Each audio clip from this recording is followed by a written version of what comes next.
เจ้าอาวาสวัดปักตังเจริญผู้ดำเนินรายการผู้จ่าภาษาธรรมและรายการเสียงธรรมแสงอรุณเนาะพร้อมไปด้วยครูบาอาจารย์พระมหาเถระพระเถรานุเถระพระสังฆพระสงฆ์องค์เจ้าทุกรูปทุกองค์ด้วยความเคารพอย่างสูงสุดจริงครับผมสวัสดีเจแล้วก็ขอแสดงความนับถือสวัสดีปีใหม่ลุงแหนนแล้วก็คนอายุผ่านจอคนรูปหล่อด้วยเนอะเจริญพรปีใหม่สถาญาติโยมสาธุชนทั้งหลายวันนี้รายการสารธรรมยามบ่ายยามแรงช่วงธรรมะเพื่อชุมชนวันนี้กับปะกับเต้ากับผมอาตมาภาพสามเณรรักปัญโยลานวัดสันเมืองตำบลหนองร่องอำเภอเวียงหนองร่องจังหวัดลำพูนเป็นผู้รับผิดชอบดำเนินรายการ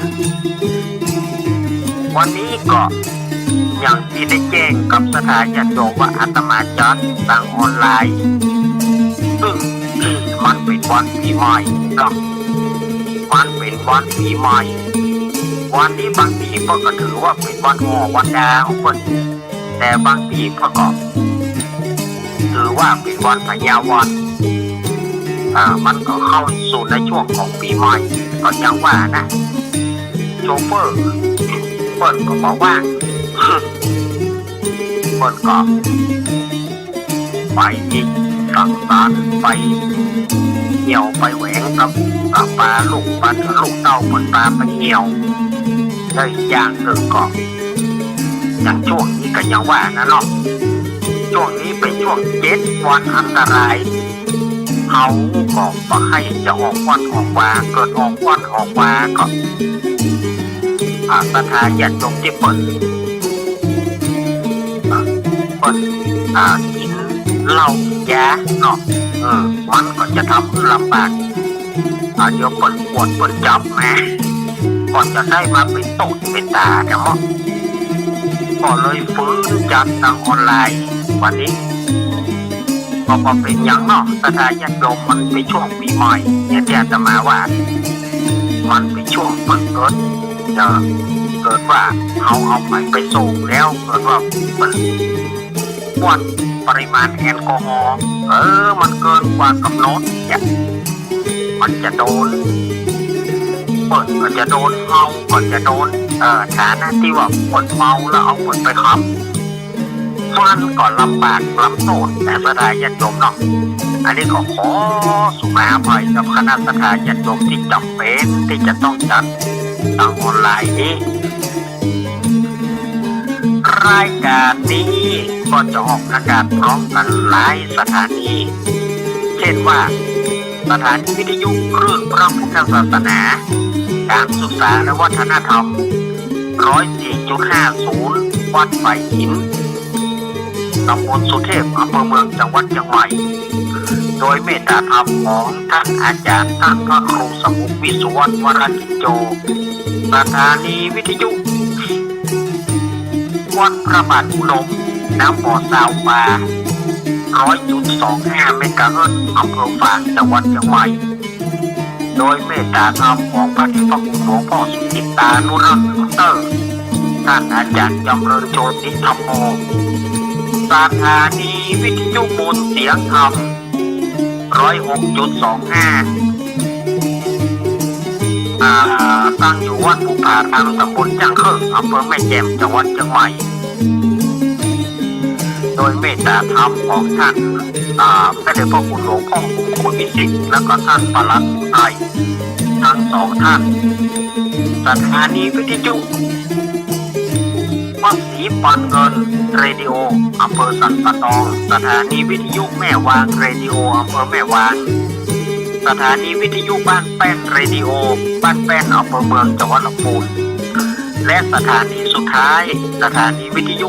วิทยาลัยสูงนครลำปาง 106.50 เมกะเฮิรตซ์วัดบุญญาวาสวิหารจังหวัดลำปางนี่ก็คือสถานีต่างๆที่ผลรับสัญญาณตั้งแต่เวลา 15 นาฬิกา รือว่าบ่าย3 โมงถึง5 โมงแรงมาปะกันวันนี้เป็นวันอังคารที่15 เมษายน พุทธศักราช 2568 เดือน7เหนือเดือน5ใต้แฮมมาที่3ครับวันนี้ถือได้ว่าบางที่เปิดก็ถือว่าเป็นวันพญาวันบางที่เปิดก็ถือว่าเป็นวันเน่าเป็นวันหอวันแดดก็ท่านจะเอาอย่างไรก็ได้พ่อประกาศจะประจานกับวันพุธพ่อก็เปิดกระดานกันวันนี้พ่อประกาศจะเดาหัวคนเฒ่าคนแก่วันนี้พ่อประกาศจะเดาหัวคนเฒ่าคนแก่วันพุธเอาไหนก็ได้ ไหนก็ได้เอาตามใจเมื่อมาปะกันแล้วสถานญาติโยมอาตมาก็แจ้งข่าวสถานญาติโยมเนอะใครจะห้ามแผ่นทองสำหรับปิดแต่งธรรมะเนาะใครจะเอาแผ่น1ก็ได้2 แผ่นก็ได้ก็แจ้งที่อาตมาภาพเนอะเพราะว่าเขาจะได้ปิดทองแต่งธรรมะในวันที่6 ธันวาคมซึ่งเป็นวันปล่อยหลวงของวัดอาตมาภาพนะปล่อยหลวงมี5 6 7 ธันวาก็ถ้าว่าปล่อยจะห้ามแผ่นทองก็089-214-0135และ083-761-17752 เบอร์นี้เนอะสถานญาติโยมไปที่จะห้ามแผ่นทองเนาะแล้วก็เชิญชวนปล่อยหลวงเนอะ5 6 7 ธันวาปลายปีพวกนะปลายปีเนาะเมื่อมาปะกันแล้วสถานญาติโยมวันนี้อาตมาก็จะได้นำเอานิทานมาเล่าคือสถานญาติโยมทั้งหลายฟังเนอะวันนี้จะเอานิทานในเรื่องคนไร้ปัญญาเอามาเล่าคือสถานญาติโยมนะแล้วถ้ามีโอกาสอาตมาก็จะเอามาปิกมาเล่าที่สถานีใดที่เปิ้นยังห้ามมาได้เตื้อคงจะเป็นวันอาทิตย์อาตมาจะเอามาออกกำหนึ่งเพื่อว่าสถานีห้วยตองซักสถานีต่างๆที่เปิ้นมาได้ฟังเปิ้นก็จะได้ฟังเอาวันนี้เอากลุ่มที่เฮาขับกันได้ก่อนแล้วก็ประมาณวันอาทิตย์เนี่ยอาตมาจะเอาปิกมาเล่ากำหนึ่งเนาะเรื่องของคนไร้ปัญญานี่เป็นเรื่องของลุงจันอันนี้ไหนนิทานเปิ้นว่านะสถานญาติโยมไหนนิทานเปิ้นว่าเนอะมีพ่อใจหนุ่มคนหนึ่งชื่อว่าลุงจันลุงจันนี่เกิดมาเป็นคนบ่มีปัญญาเป็นคนบ่มีวิชาปัญญากับตัวเนี่ยเกิดมาบ่มีที่ห้ำที่เฮียนบ่ได้ห้ำได้เฮียนก็ยุ่งอะเนาะบ่มีวิชาปัญญานี่มันถึงยุ่งหน่อยนะลุงจันนี่ก็เมินเข้าพ่อแม่บอกว่าอินดูพ่อแม่ก็อินดูตอนนั้นเป็นหนุ่มจันเนาะอินดูมันไปน่าจะบ่มีไผเลี้ยงมันก็เลยเอาไปฝากไว้เอาไปถวายตัวเป็นมหาดเล็กในวังเป็นมหาดเล็กของพระราชาอยู่มาจนถึงว่าลุงจันนี่ก็เลยรับราชการเป็นมหาดเล็กก็บ่ได้อย่างแค่กำเวลาว่าเจ้าเหนือหัวจะเสด็จลุงจันนี่ก็จะมอบจนกว่าเปิ้นจะทำจนกว่าเปิ้นจะมาตัดสินคดีกาเปิ้นจะมาออกท้องพระโรงกาอีน่ะลุงจันถึงจะไปทีนี้เจ้าเหนือหัว หรือว่าพระราชาเนี่ยก็เกิดเอ็นดูลุงจันทร์ว่าจันนี่มันบ่มีอันอย่างกับเนื้อกับตัวมันบ่มีปัญญากับเปิ้นควรดีเฮาเนี่ยจะต้องปูนบำเหน็จขึ้นมันพ่องพระราชาก็เลยพระราชทานห่อกระดาษโดยที่เอาเงินใส่ไว้ในห่อกระดาษนะเอาเงิน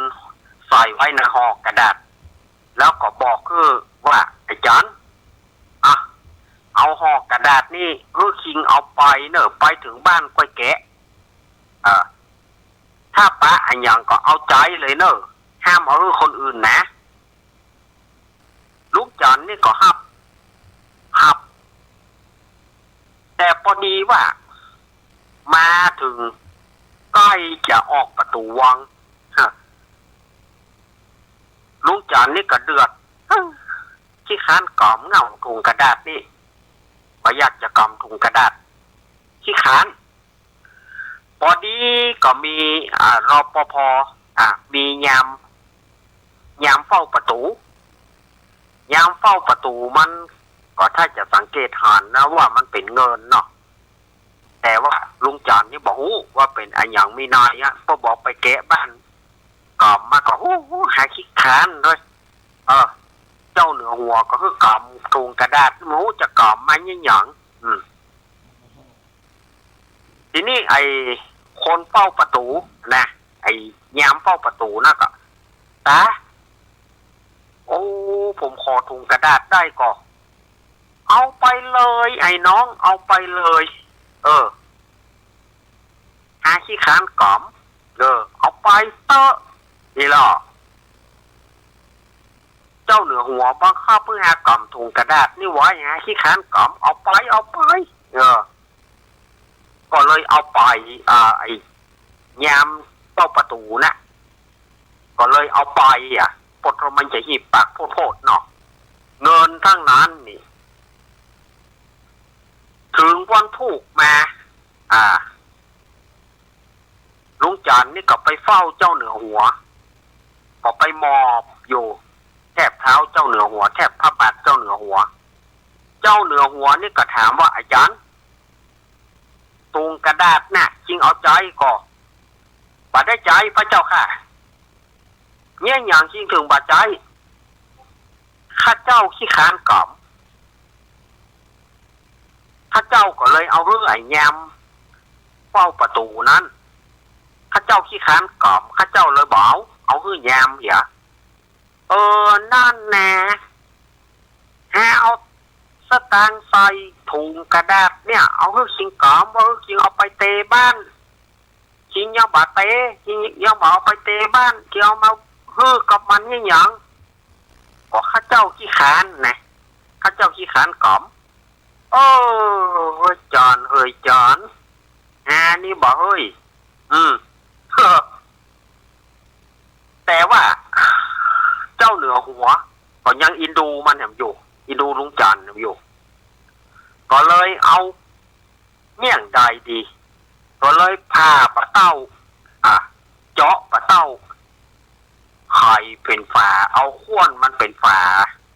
แล้วก็เอาเงินใส่เพื่อแถมเต็มหน่วยปะเต้านั่นนะแล้วก็ปิดฝาปะเต้านะปิดฝาข้วนมันแล้วก็เอาฮื้อลุงจันแถมอาจารย์แฮวปะเต้าคือคิงหน่วยนึงแต่ว่ามีข้อแม้ว่าคิงต้องกินนะคิงต้องกินพระเจ้าค่ะนี่ล่อลุงจันอัพด้วยเก้าพระเจ้าค่ะทีนี้ลุงจันกับปีกบ้านเมื่อปีกบ้านก็อุ้มปะเต้าตัวกับนักเหงาเลยปะเต้านี่ก็ก็ปะเต้าเจ้าเหนือหัวนี่จะกล่อมแดกกำล้อนักไปนักบอดนี่แหละอุ้มตัวกระโจมตัวห้ามเป็นเว้นไปกล่อมอย่ามาอุ้มปะเต้านี่ทีนี้ยามเฝ้าประตูมามละโยกมือไหวผมยังไม่ได้กินอย่างเลยตั้งแต่เจ้าตาเหย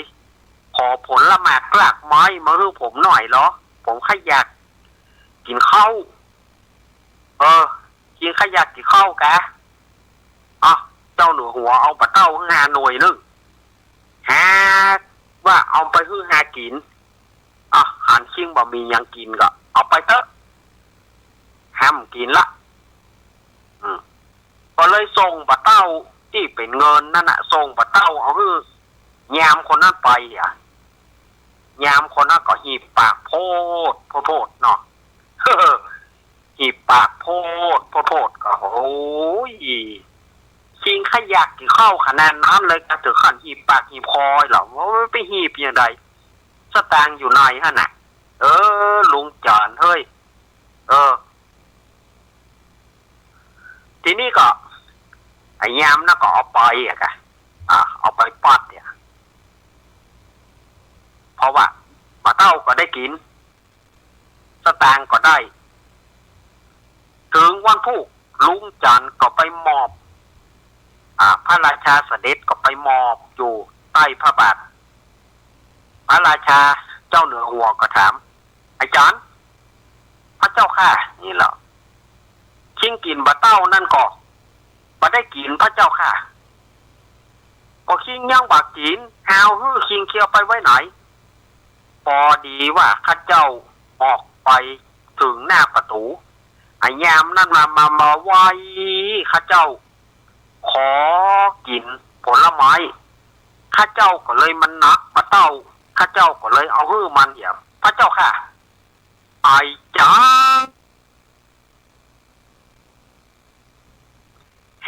นี่บ่เฮ้ยเฮ้ยปลาหลานละจุกปลาลูกละจานเนาะยุ่งแต่ยุ่งว่าเนาะลุงจานนี่เนาะเว้ยปลาหลานละจุกปลาลูกละจานแต่เจ้าเหนือหัวก็ยังอินดูมันแหมอยู่วันหนึ่งก็เอาปลาเต้ามาพาไป2 ซี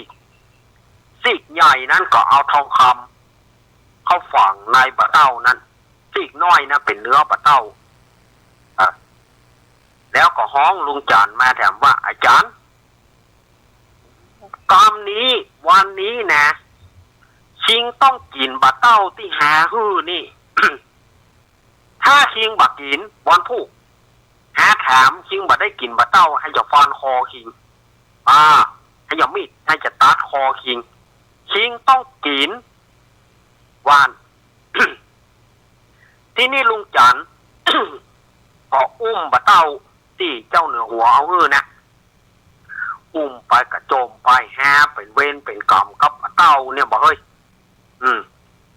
แต่ว่า ก็อุ้ม วันนี้ต้องเอาหน่วยใหญ่กว่าเก่ามาอุ้มแถมไก่ไปไก่บอดไก่ปลาเต้านี่นะมากรรมเป็นเวรอย่าง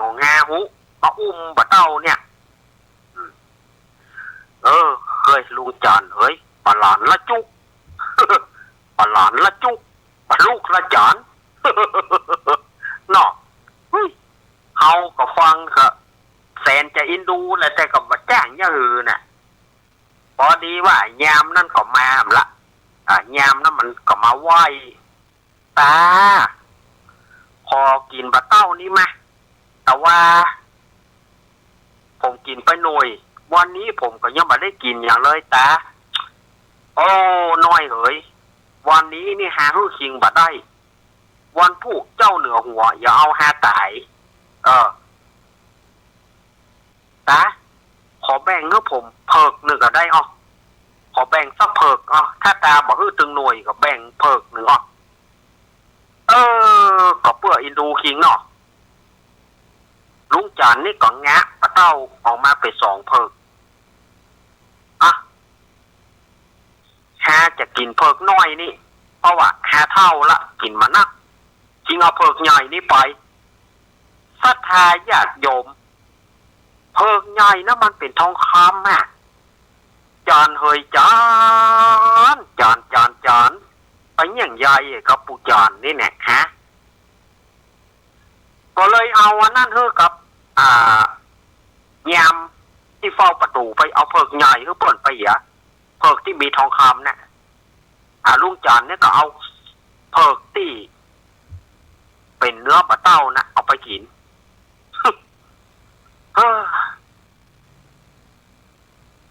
ปลาหลานละเนื้อจุกปลาลูกละจานเขาซื้ออยู่ไหนอันนี้โคตรแล้วไปหอกฮอดวันพุธลุงจันนี่ก็ไปเฝ้าเจ้าเหนือหัวแถมเจ้าเหนือหัวก็แถมไอ้จันชิงกินปลาเต้าก็กินพระเจ้าค่ะชิงกินซีกไหนซีกน้อยพระเจ้าค่ะก็คิดเนี่ยมากินซีกใหญ่เพราะว่าข้าเจ้าเท่าละกินซีกใหญ่ไปมันจะเหลือก็เลยกินซีกน้อยเอาซีกใหญ่นี่คือไอ้แยมไปอ่ะ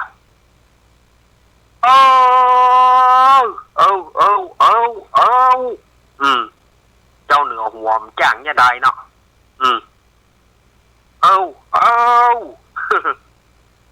ฮานี่จอนเฮ้ยอย่างใดไปล่ำไปเรือป่ะก็กำนี้ปื้อละเจ้าเหนือหัวกำนี้บาพระราชทานบาเอาอย่างฮื้อละเอาฮื้อไปมันก็บาได้เรื่องบาหูบาฮื้อลุงจานละบาฮื้อไปตายได้จังมันทีนี้ก็เจ้าเหนือหัวนี่ก็อยู่มาจนถึงอายุนักอยู่ไปจนถึงชราจนเท่าละก็ได้ถึงแก่สวรรคตเมื่อเจ้าเหนือหัวสวรรคตลุงจันเปิ้นก็ตั้งพระโอรสตั้งพระโอรสขึ้นเป็นเจ้าเหนือหัวแทนเจ้าเหนือหัวองค์เก่าลุงจันก็ว่าเจ้าเหนือหัวเฮาสวรรคตเห็นแล้วก็เลยบ่ไปเป็นมหาดเล็กกับเจ้าเหนือหัวองค์ใหม่ละบ่เป็นก็เลยลาออกจากมหาดเล็ก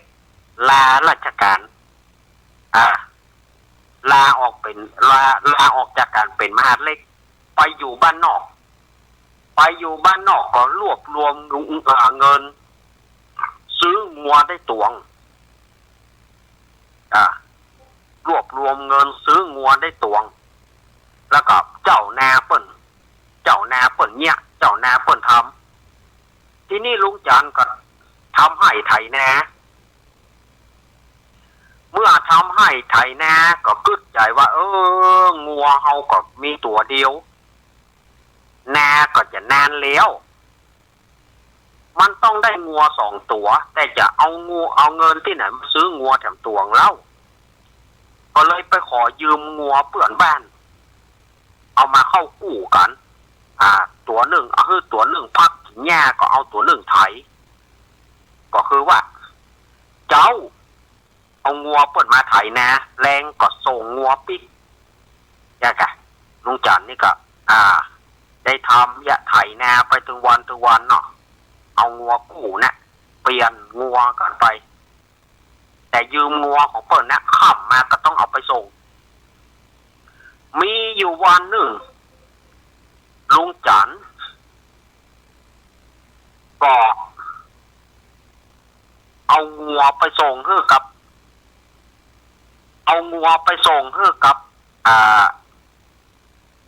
เจ้าของเป็นเวลาค่ำละเมื่อเอางัวไปส่งปรากฏว่าไปหันเปิ้นเจ้าของงัวนั่งกินข้าวบนเรือน ไปหันเจ้าของงัวนั่งกินข้าวบนเรือนคันจะเอิ้นบอกคือเจ้าเปิ้นกับหัวเจ้าเปิ้นห้องกินข้าวนั่นจานมาจ้างว่าใดแล้วเนื้อจาน จะเอิ้นเจ้าของงัวหัวเจ้าของงัวเอิ้นกินข้าวก็เลยเอางัวไปมัดที่เสาซึ่งเจ้าของมันก็หันนั่นนะเจ้าของมันก็หันนะว่าลุงจันเอางัวไปมัดไว้ที่เสาแล้วลุงจันก็หนีออกบ้านไป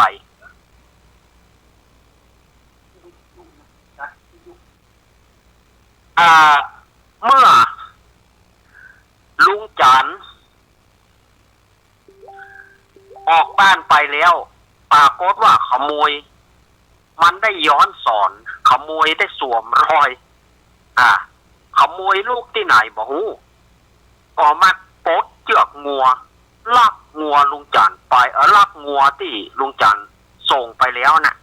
ลักงัวไปกรรมนี้เจ้าของงัวแจ้งมาแต่งโวยวายเจ้าของงัวนะโวยวายว่าลุงจันเนี่ยยักยอกงัวลุงจันยักยอกงัวว่าเอางัวไปส่งพอไปถามลุงจันก็บอกว่าเขาเอาไปส่งแล้วเอาไปส่งแล้วยังบอกก็เขาหันสู่เขากินข้าวเขาก็เลยบ่ได้บอกเขาก็เอางัวไปมัดตัวกหารเหรอตัวกหารนั่นเหรอปหารไอคนนั้นก็ปหารเขาบ่ได้หารฟ้ากินดินไม้เขาบ่ได้หารฉะนี้ต้องหมายผู้จันต้องใจกางงัวมาเอาล่ะทีนี้เนี่ยใดก็ไปฟ้องกำนันไปแจ้งกำนันก็มายับลุงจันแล้วก็โดยมีเจ้าของงัวเป็นโจทย์เอาสถาญาติโยมเอาละความซวยมาละจันเอ๋ยก็ป้ากันยับลุงจันจะเอาเข้าวังจะไปให้เจ้าเหนือหัวตัดสินจะกินสินใหม่ติ๊กที่นี้ก็กำนันก็ยับไปแล้วก็โดยมีโจทย์ที่ฟ้องเนี่ยไปตัวจะไปเข้าในวังเพื่อให้เจ้าเหนือหัวตัดสินนายจังว่านั้นลุงจันเข้าไงก็ไม่ได้กินไปถึงบ้านเปื่อนหน้าบ้านเปื่อนลุงจันก็เกิดอยากกินข้าวก็เลยบอกคือเปื่อนบอกคือป้อกำนันว่าป้อกำนันข้าขอแวะบ้านเปื่อนข้าขอแวะกินข้าวขอได้กินข้าวสักป้านสองป้านเถอะข้าอยากกินข้าวป้อกำนันก็อนุญาตลุงจันก็เข้าไปบ้านเปื่อนเมื่อเข้าไปบ้านของเปื่อนปรากฏว่าเปื่อนไปอยู่เหลือกับเมียเปื่อน เมียเปื่อนนั้นซ้ำแมนลูกว่าโอ้พี่เซียวไอ้บาอยู่พี่เซียวจันไอ้บาอยู่เนอะพี่เซียวจะไปไหนโอ้ปัญญาค่าเอางัวเปิ่นมาใส่นะทางที่เปิ่นก็หารแล้วเปิ่นหารค่าบ่มีปัญญาเปิ่นก็เลยยับค่าประเดี๋ยวนี้จะเข้าในหัวในวังจะเข้าไปในวังแต่ข้าอยากกินข้าวแม่เซียวข้าขอกินข้าวหน่อยขอข้าวข้าสักปั้นสองปั้นได้กับพี่เซียวเดี๋ยวข้าจะเอาไม่ยิงเมียของเปื่อนเนี่ยก็กุลีกุจอพอดีว่าเอาปากเกมไว้บนคือปุ๊บเอาไปไว้อย่างบนคือเนาะเอาปากเกมไปไว้บนคือแล้วก็บอกว่าพี่เซียวรอกำเดียวเนอะข้าจะยื้อเอาปากเกมบนคือเนี่ยเอามาเฮือนพี่เซียวว่าแล้วก็เมียของเปื่อนเนี่ยก็ขึ้นก็ยื้อเพื่อจะยื้อเอาปากเกมบนคือเนี่ยแต่ยื้อบะเติงเมื่อยื้อบะเติงก็เลยเอาโต๊ะเข้าตามแล้วก็ขึ้นโต๊ะปรากฏว่าโต๊ะหักคว้ากับเมียของเปื่อนนะก็เอาต้องไปกระแทกกับปืนปรากฏว่าลูกโซดออกมา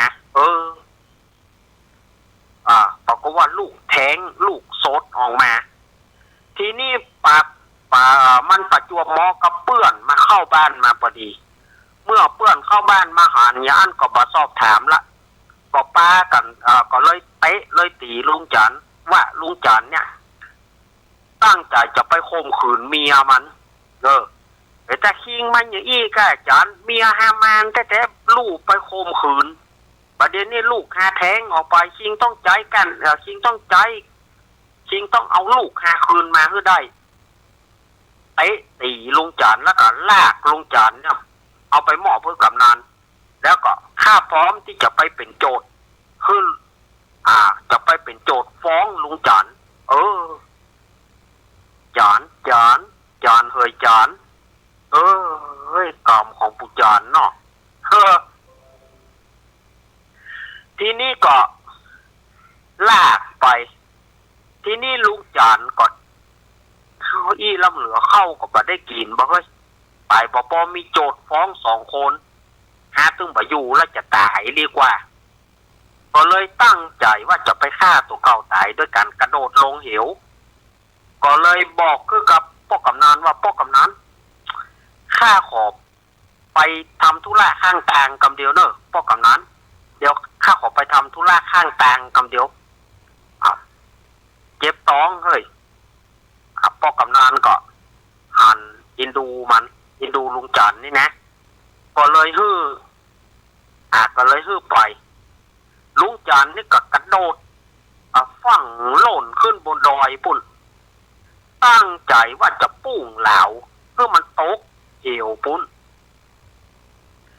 แต่ในจังหวะที่ลุงจันกำลังจะกระโดดนะก็มี2 พ่อลูกเดินทางผ่านมาจุดที่ลุงจันจะกระโดดพอดีลุงจันก็กระโดดตั้งใจจะให้มันตกเหวนะแต่ว่าลุงจันกระโดดปรากฏว่าเจ้ากรรม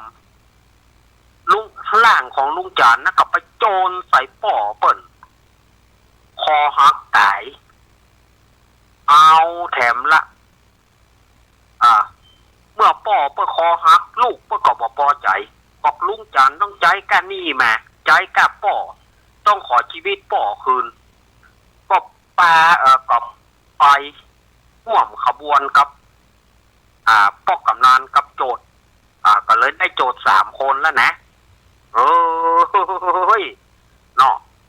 จะหมายลุงจันนะทีนี้บอกว่าลุงจันพ่อกำนันก็คุมตัวลุงจันเนี่ยก็พอจะถึงประตูวังละ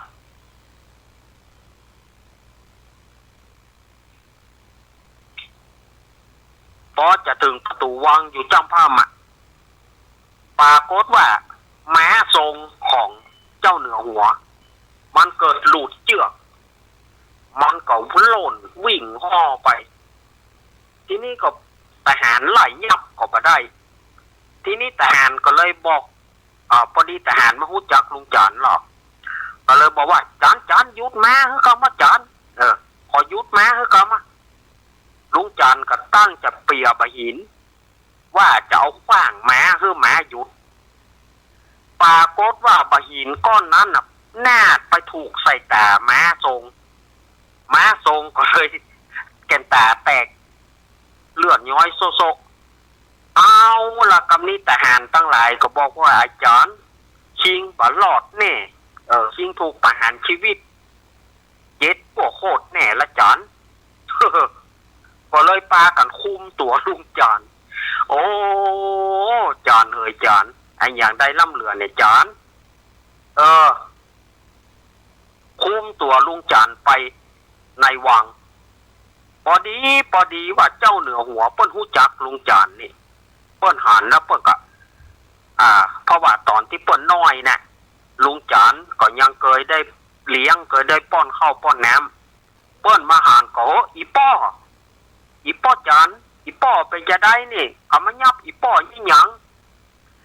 แล้วอีป้อไปอยู่ไหนมายี่หยังบ่มาเป็นมหาเล็กคือเฮาอีป้อหนีเฮาไปยี่หยังข้าเจ้าเป็นคนบ่มีปัญญาหัวพระองค์บ่ชอบข้าเจ้าก็เลยหนีแล้วเปิ้นยับอีป้อเรื่องหยังลุงจานก็เล่าให้ฟังลุงจานก็เล่าให้ฟังพอดีว่า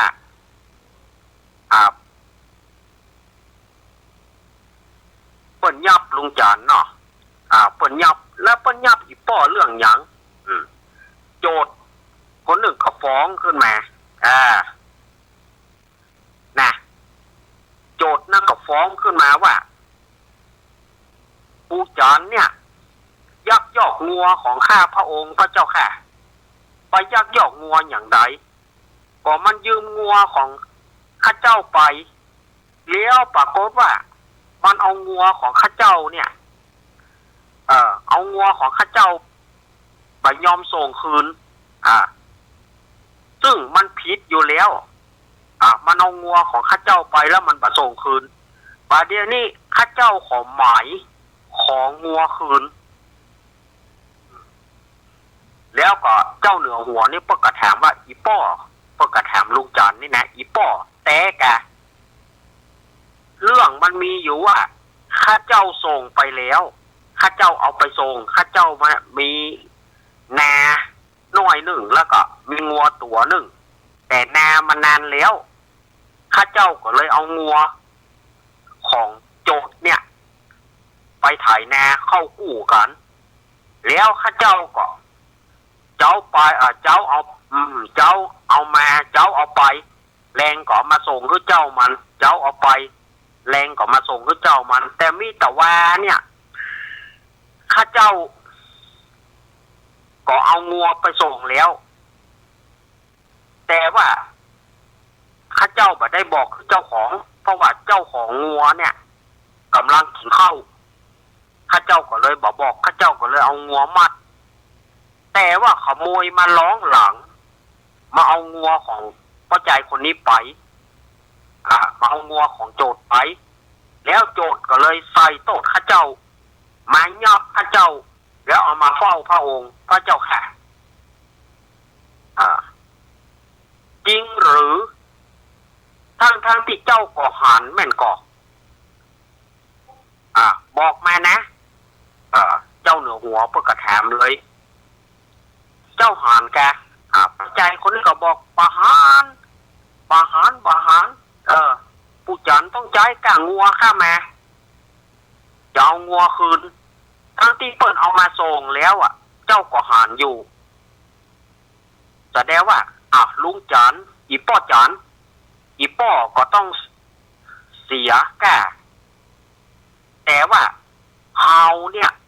จะเอาเงินของกลางจะเอาเงินหลวงออกคืออีป้อมต้องออกแต่ว่าเขาจะตัดลิ้นเจ้าของงัวได้ฐานที่ว่าสับปับหานแล้วว่าบ่หานเขาจะตัดลิ้นมันบัดตัดแล้วพระเจ้าค่ะยอมแล้วพระเจ้าค่ะข้าเจ้าหานแล้วพระเจ้าค่ะอันก็แสดงว่าลุงจันบ่ผิดอีป้อจันเนี่ยบ่ผิดอีป้อจันเนี่ยบ่ผิดไปยอมความแล้วอีป้อจันก็เอาไส้สร้างไส้มันเหียเขาก็เอาเงินหลวงเนี่ยคือแทนตัวอีป้อจันไป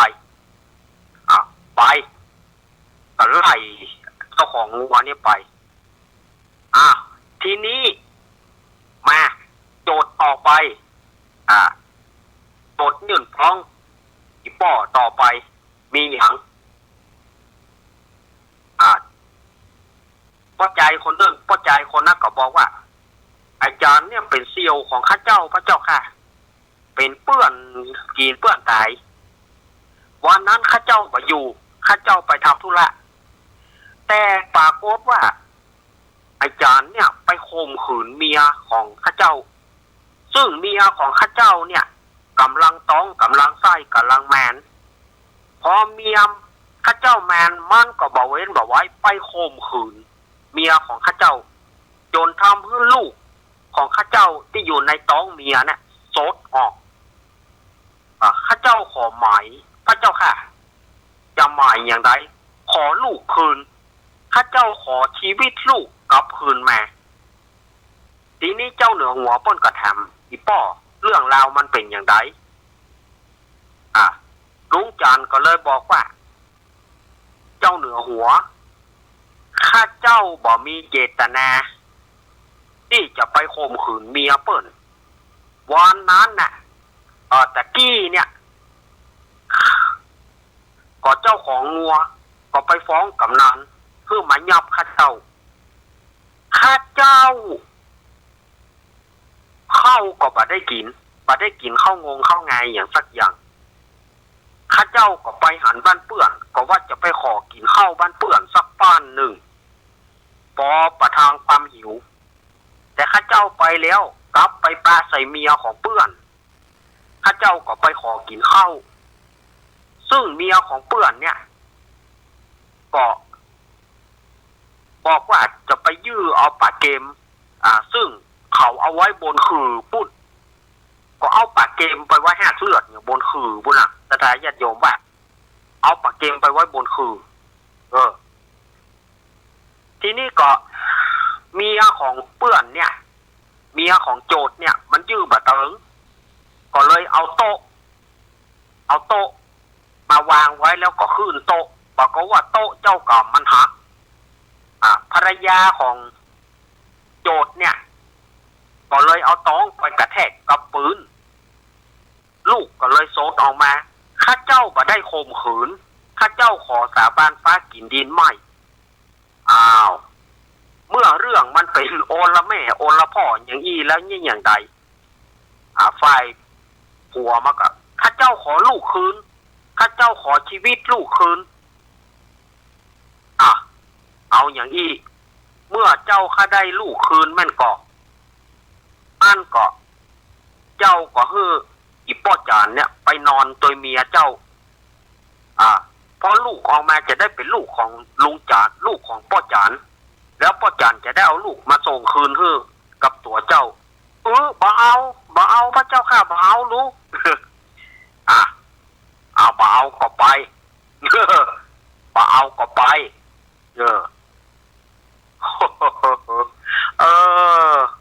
มันก็มีเรื่องจุ้ยมาเหมือนกันเนาะ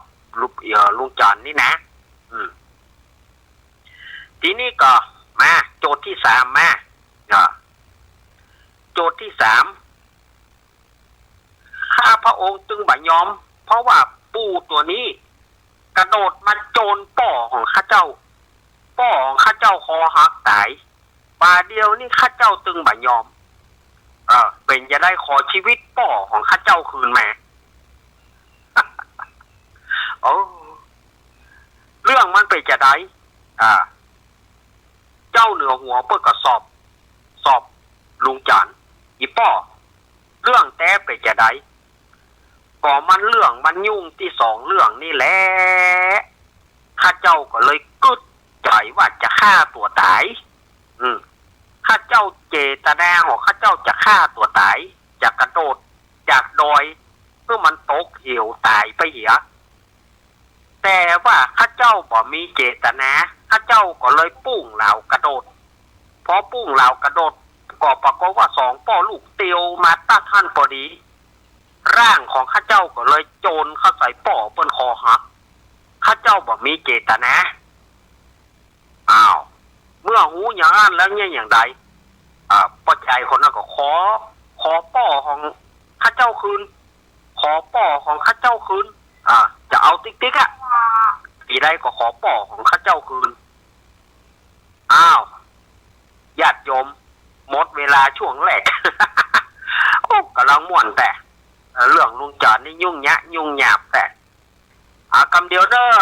สดายญาติโยมก็เดี๋ยวจะไปฟังหมุนขึ้นหนีไปไหนแต่นะตั้งนอกก็เปิ้นท่ามาดำหัวเศร้าตั้งนอกก็เลยบอกเขาเปิ้นอยู่ตั้งนอกก็เน้อตั้งนอกเปิ้นก็มาท่าดำหัว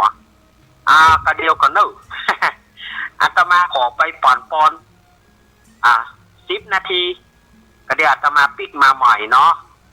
อาตมาจะไปฉันน้ำตัวจะไปปอนทุกเปิ้นตัวเปิ้นมาดำหัวเนาะ10 นาทีก็คงจะประมาณนั้นนะเนาะเดี๋ยวรออาตมากำเดียวเนอะขอเจริญพร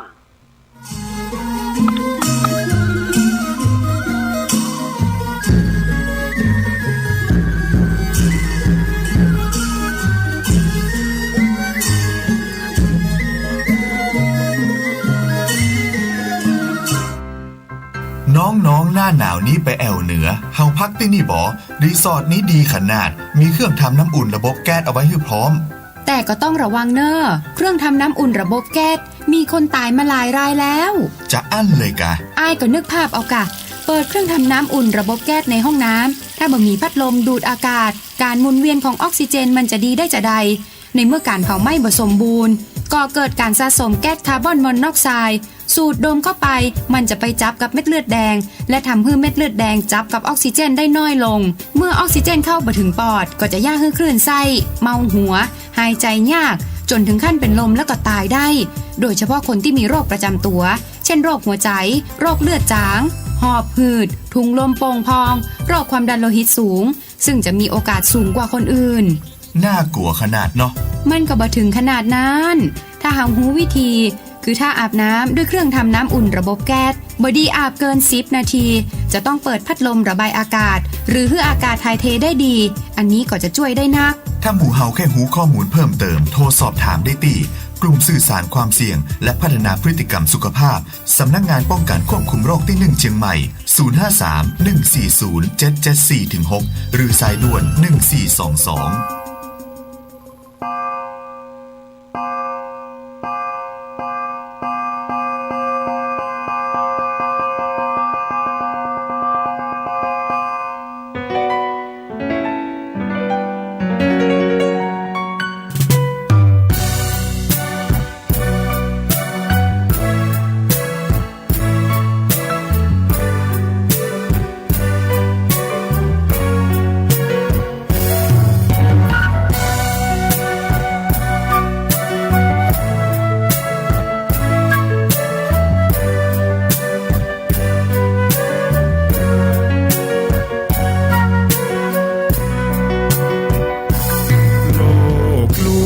ชวนให้คิดอนิจจัง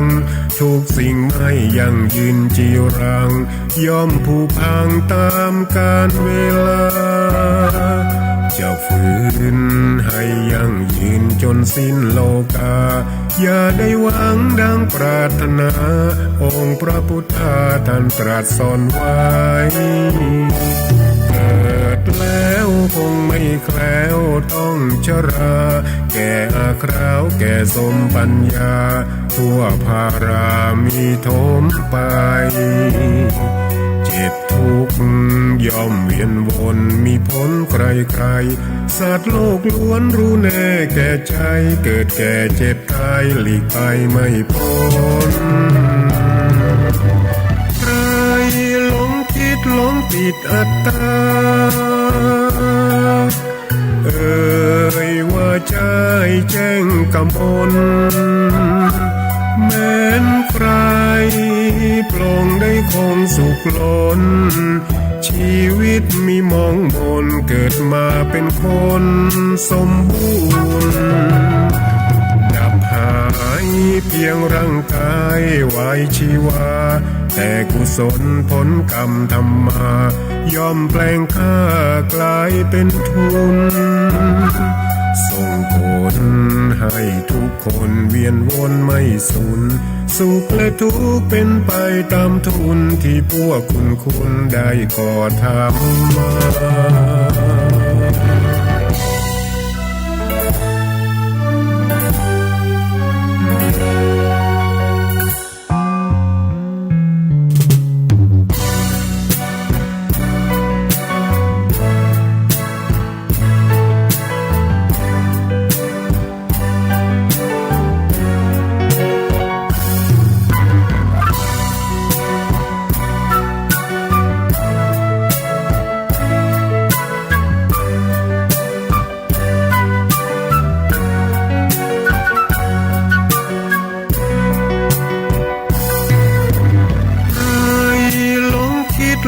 ติดอัตตาว่าใจแจ้งกำมลแม้นใครปลงได้คงสุขล้นชีวิตมีมองมนเกิดมาเป็นคนสมบูรณ์ดับหายเพียงร่างกายไว้ชีวาแต่กุศลผลกรรมทำมาย่อมแปลงค่ากลายเป็นทุนส่งผลให้ทุกคนเวียนวนไม่สูญสุขและทุกข์เป็นไปตามทุนที่พวกคุณได้ก่อทำมา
ารธรรมยามบ่ายยามแรงช่วงของธรรมะเพื่อชุมชน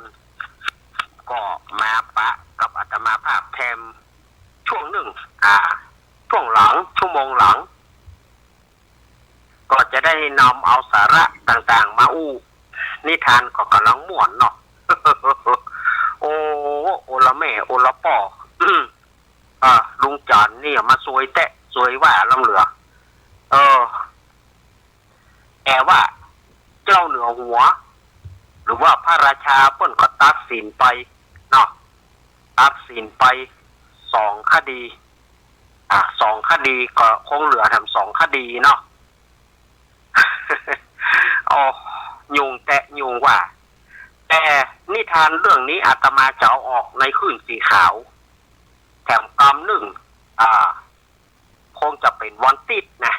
น่าจะเป็นวันติดอาตมาภาพจะเอามาเล่าครับกำหนึ่งเนาะเพื่อเพื่อเป็นการเสียเวลาอาตมาก็จะเล่าให้ศรัทธาญาติโยมได้ฟังต่อจากนี้เนาะคดีเสี่ยงไป2 คดีละเจ้าเหนือหัวเพิ่นตัดสิน2 คดีละต่อไปคดีที่3โจทย์มีอย่างยื่นฟ้องมาขอผู้จารน่ะกะกระโดดมาโจรป่อของข้าเจ้าบาเดี๋ยวนี้ป่อของข้าเจ้าคอหักตายข้าเจ้าตึงบั่นยอมข้าเจ้าตึงจะขอชีวิตป่อของข้าเจ้าคืนมาเรื่องมันเป็นจะได้อีป่อแน่เจ้าเหนือหัวเปิ้นก็ไต่สวนลุงจันถามลุงจันก็เลยบอกว่าขอเดชะพายามีผลเก่าข้าเจ้านั้นบ่ได้มีเจตนาที่จะโจรป่อของเปิ้นคอหักตายข้าเจ้าตั้งใจจะไปโดดตั้งใจขึ้นดอยแล้วจะกระโดดเพื่อมันตกเหวตายไปเหียเพราะว่าข้าเจ้าบ่มีปัญญาหนึ่งซ้ำว่าไปเนี่ยอย่างก็ซ้ำมาโดนซวยกับซวยข้าเจ้าก็เลยตั้งใจว่าจะไปโดดลงดอยเพื่อมันตกเหวแต่ว่าข้าเจ้ามันเป็นจังหวะที่2 ป่อลูกเนี่ยเตียวผ่านมาจังหวะที่ข้าพเจ้าจังหวะที่ข้าเจ้าปุ้งเหลาลงมาพอข้าเจ้าปุ้งเหลามาก็ไปมันก็เลยปะทะเข้าใส่ป่อเปิ้นก็เลยคอหักข้าเจ้าบ่ได้มีเจตนาที่จะฆ่าเปิ้นพระเจ้าค่ะเหตุผลอีป่อหน้าฟังเหตุผลอีป่อหน้าฟังแปลว่าอีป่อบ่ผิดเพราะว่ามันเป็นเหตุสุดวิสัยมันเป็นอุบัติเหตุอีป่อบ่ได้ตั้งใจแต่ว่าโจทย์จะว่าอย่างไรผู้ที่เป็นโจทย์นี่ก็บอกผู้จารต้องใช้ชีวิตป่อข้าคืนมาข้าขอเอาชีวิตป่อข้าคืนมาให้ได้เพื่อมันเป็นอย่างป่อข้าอย่างเก่าเจ้าเหนือหัวเปิ้นก็เลยบอกว่ามันเป็นไปบ่ได้ป่อเจ้าตายไปแล้วมันจะคืนได้จะได้ต้องให้ผู้จารใช้หนี้มาผู้จารต้องเอาชีวิตใจ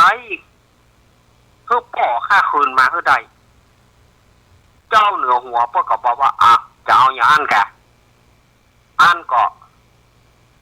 อีป่อจานไปนอนตัวเมียไอตัวนี้แล้วก็เป็นป่อไอตัวนี้เหียบ่เอาพระเจ้าข้าบ่เอาแล้วจะใจนี่อยู่ก็ปัจจัยแล้วพระเจ้าข้าอันก็แต่ได้ว่าอีป่อเป็นผู้บริสุทธิ์อีป่อบ่ได้ตั้งใจอันก็ยกฟ้องไป มันต้องอย่างอี้กันเนาะเสี่ยงไป3 โจทย์แล้วนะต่อไปหมู่ทหารสู่มีเรื่องอย่างบอกอาจารย์นะกะไปขว้างตาม้าซึ่งเป็นม้าทรงของพระองค์พระเจ้าค่ะเดียวเนี่ยม้าตาแตกสามารถจะใช้เป็นม้าทรงได้แล้วซึ่งอาจารย์เนี่ยทำความผิดอย่างมหันต์ข ควรประหารชีวิตมันพระเจ้าค่ะเดี๋ยวขอให้ข้าถามอีป้อก่อนขอให้ข้าถามอีป้อจันก่อนเจ้าเหนือหัวนะเปิ้ลก็เลยถามว่าอีป้อเรื่องเป็นไปเป็นมาอย่างใดลุงจันก็เลยถวายขอเดชะพายามิพลเก้าข้าเจ้าบ่ได้มีเจตนาที่จะขว้างถูกตาม้าพอดีว่าม้าทรงของเจ้าเหนือหัวเนี่ยมันหลุดเชือกพอมันหลุดเชือกมันก็วิ่งห่อ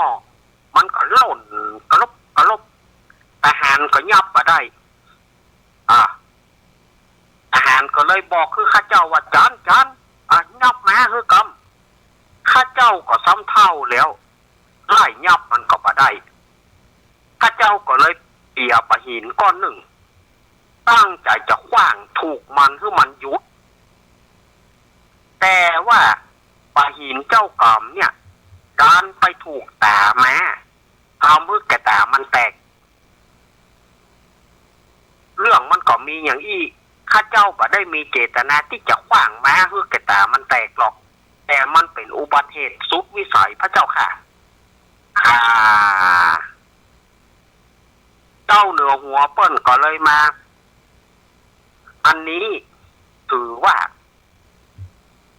อีป้อจันบ่มีความผิดเพราะว่าอีป้อจันบ่ได้มีเจตนาที่จะขว้างม้าให้กระตาแตกแต่อีป้อเนี่ยตั้งใจจะขว้างให้มันถูกตัวมันให้มันยุดแต่ว่าเผอิญเนี่ยมันไปเกิดอุบัติเหตุอย่างใดมันไปเกิดท่าไหนก็บ่ฮู้ก็เลยขว้างไปจ๊อบเข้าใส่กระตามันก็ถือว่าเลี้ยวไปถ้าเป็นคนอื่นที่มีเจตนาเฮาก็คงประหารชีวิตแล้วแต่เนี่ยจะให้เฮาประหารชีวิตอีป้อเฮาเงียบบ่ได้เพราะว่าเฮามีความหูกุลอีป้อเมื่อเฮาน้อยอีป้อจันเป็นมหาดเล็กเสด็จป้ออีป้อจันก็ได้เลี้ยงดูเฮามาว่าเดียวเนี่ยเฮาจะขอทายโตดต่างๆเจ้าทุกได้จะเอาอย่างจะเอาสินใหม่อย่างก็อีป้อเฮาจะออกคือหมดรวมถึงแม้เนี่ยเฮาก็บ่เอาโตดเอาตาถือว่ามันเป็นเหตุสุดวิสัยอีป้อป่าเดียวนี้อีป้อป่าต้องไปไหนแล้วอยู่กับเฮาจะแปลงปราสาทให้อยู่ แล้วเจ้าเหนือหัวเปิ้นก็แปลงปราสาทให้ลุงจันอยู่ปราสาทเจ็ดจันแล้วเปิ้นก็ฮื้อทรัพย์สินเงินทองมีบริวารมีคนฮับใจเข้าของต่างๆคือลุงจันได้เป็นเศรษฐีได้เป็นมหาดเล็กเหมือนเดิมเป็นมหาดเล็กกิติมศักดิ์นี่แหละสถาญาติโยมแล้วก็เปิ้นก็เลี้ยงดูลุงจันจนถึงลุงจันเนี่ยอวสานแห่งชีวิต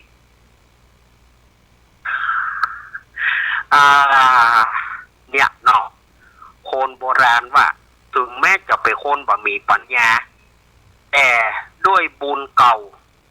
ดีว่าเจ้าเหนือหัวองค์นี้เปิ้นหูกุลเพราะว่าเปิ้นเคยได้กินข้าวที่ลุงจันได้ป้อนเปิ้นลุงจันได้ป้อนข้าวแอมน้ำให้เปิ้นก็เลยจำบ่ลืมบุญบ่ลืมคุณเนี่ยบารมีของเจ้าเหนือหัวก็เลยช่วยให้ลุงจันเนี่ยได้ ได้ดีมาเมื่อไปลุนนะเปิ้นฮ้องว่าหายก่อนก็ดีลุนเนาะสถาญาติโยม โอ้เกือบปลอดเนาะลุงจันเนาะโอ้โหสวยไปสวยบอดเนาะไอ้อย่างมาสวยกับลุงจันเป็นล่ำเป็นเหลือสวยมาหาสวยแท้ๆกันเนาะโอ้ยเฮ้ยกำไปกำบอดเขาถือว่ากำเนี่ยรู้จะว่ากำก็แม่น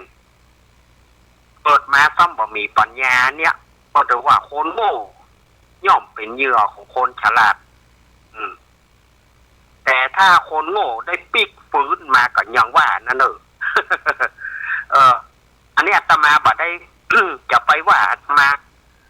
ผู้กำหยาบออกอากาศผู้กำหยาบออกวิทยุนะมันเป็นอย่างอี้คนโง่ย่อมเป็นเหยื่อของคนฉลาดแต่เมื่อใด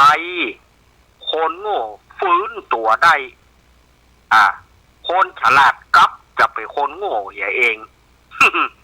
เหมือนกับโจทย์เนี่ยโจทย์งัวโจทย์งัวก็เปิ้นเอาไปส่งแล้วหานแล้วแต่ว่าเมากินข้าวจึงบอกว่าขโมยมาลักจอนงัวไปผลสุดท้ายจะเอาโต้นเปิ้นแต่งหัวสูงเลยล่ะตำอำเภอก็บอกไปจะเข้าสู่ในวังก็หรอกก็ไปหาเจ้าเหนือหัวว่าคิดว่าเจ้าเหนือหัวคงจะหมายลุงจันคิดว่าลุงจันเนี่ยโง่จะหมายเปิ้นแต่เจ้าเหนือหัวเปิ้นมีความยุติธรรมเปิ้นมีความเที่ยงตรงเที่ยงธรรมพอเปิ้นสอบมาก็ว่าหารญาจะต้องตัดลิ้นไส้จะเอากางงัวบ่เอากางงัวก็จะตัดลิ้นไส้อาจจะต้องตัดลิ้นตัวเก่าเนี่ยออกมาในฐานที่หารและสอบรับหารแล้ววอกหารแล้ววอกหารแล้วทำเป็นว่าประหารก็ต้องถูกตัดลิ้นในสุดก็บ่เอาอันนี้โจทย์หนึ่งนะและกับโจทย์ที่สองหาว่าลุงจันนี่ไปข่มขืนเมียเปิ้นทั้งที่ลุงจันมาได้มีเจตนาก็คืออยากกินข้าวแต่มันเป็นความซวยของลุงจัน มันเป็นความซวยอย่างบ่ฮู้ของลุงจันมาทำให้เมียของเปิ้นนะก็มาได้มีท่าทีว่าจะมีใจห่ออย่างลุงจันก็คือจะไปยื้อเอาปากเกมมาให้ลุงจันพอเอาปากเกมเนี่ยเอาก็ให้ถามเหมือนกันนะสถานญาติโยมเอาปากเกมไปแขวนเนี่ยเอาปากเกมไปไว้อย่างบนคือปูนอันปากเกมเนี่ยจะเอาไปไว้อย่างบนคือมันก็บาดใจตีทีนี้ตัวแมนอยู่ตัวก็เลยบอกหูคิงบอกหูตัวเก่าว่าตัวเก่าแมนตัวเก่ามีต้องก็เลยขึ้นโต๊ะเมียของเสี่ยวนี่แทบจะตุ้ยนะน่าจะตุ้ยพอมันขึ้นโต๊ะแล้วปรากฏว่าโต๊ะหักว่ามันก็ไปมีต้องกระแทกลงเมื่อต้องกระแทกลูกมันก็ต้องโสดออกปรากฏว่าเมียปรากฏว่าผัวเปิดมาโดยบ่ได้ถามสาเหตุบอกหาว่าลุงจันเนี่ยไปข่มขืนเมียเปิ้นจะต้องหมายอย่างไรเอาชีวิตลูกคืนมาขอลูกคืนขอลูกคืนเจ้าเหนือหัวเปิ้นก็เลยตัดสินว่าถ้าจะเอาลูกคืนก็ให้ลุงจันไปนอนตัวเมียมึงเอาลูกออกมามันจะเป็นลูกของลุงจันบ้า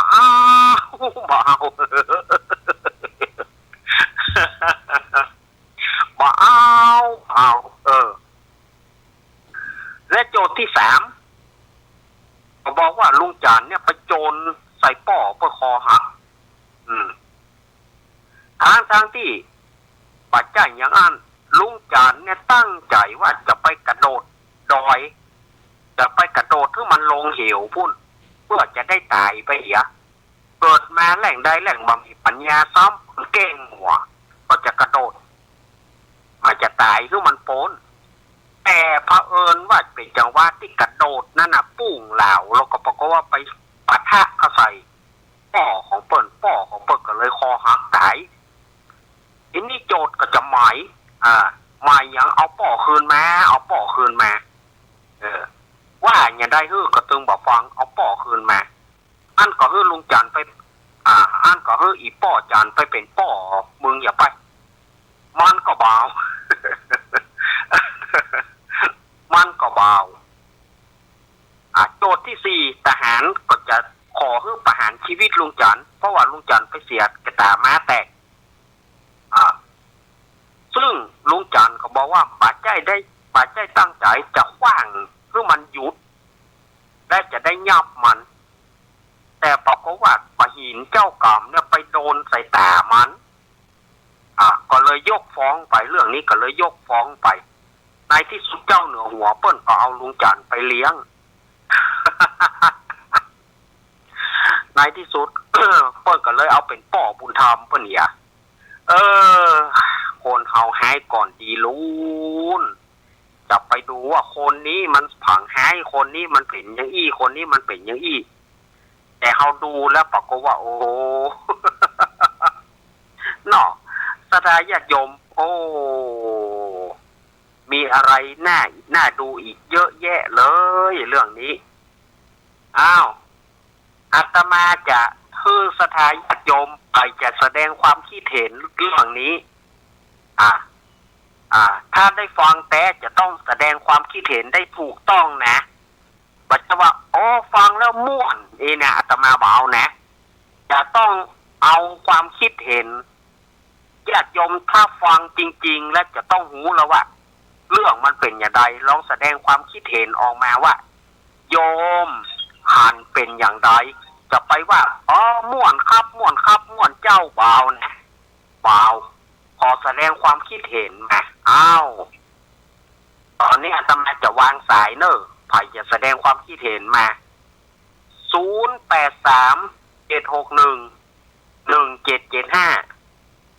0837611775เอา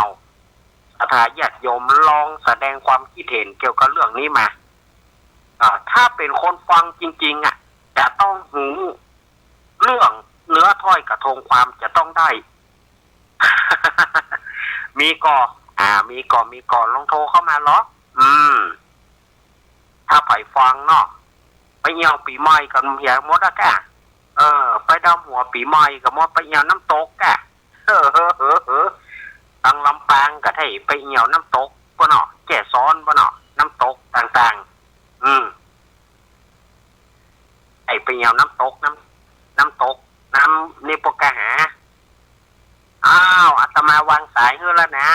ไปแสดงความคิดเห็นได้ลองแสดงความคิดเห็นมาสักเจ้าสองเจ้า0837611775ถ้าไปเป็นคนฟังนะถ้าบอกว่าม่วนบาดายนี่เบานะต้องแสดงความคิดเห็นออกมาว่าเป็นจะใดมีก็ต้องแสดงความคิดเห็นต้องเล่าเนื้อถ้อยได้ถูกต้องฟังเนื้อถ้อยกระทงความได้หูมันจะว่าม่วนครับม่วนเจ้าเนี่ยอาตมาเบามีก็หามีสักสายบ่มันอย่างว่านะเนาะพอบ่มีสถานีวิทยุที่เป็นค่ายลับที่เฮาจับพอฟังได้เนี่ยเฮาก็เลยบอกว่าวิทยุใดสถานีใดที่ฮับได้เฮาก็เลยบอกอย่างกูเตือเนี่ยอาตมาจะฟังจากห้วยตองซักถ้าห้วยตองซักดังนี่นะเอาจะรู้แล้วว่าสถานีไหนมันอย่างใดเนาะมีก็ใครจะโทรหาอาตมาตอนนี้0837611775เอาฝางแม่อายชัยประการลำปางอย่างก็ได้บ่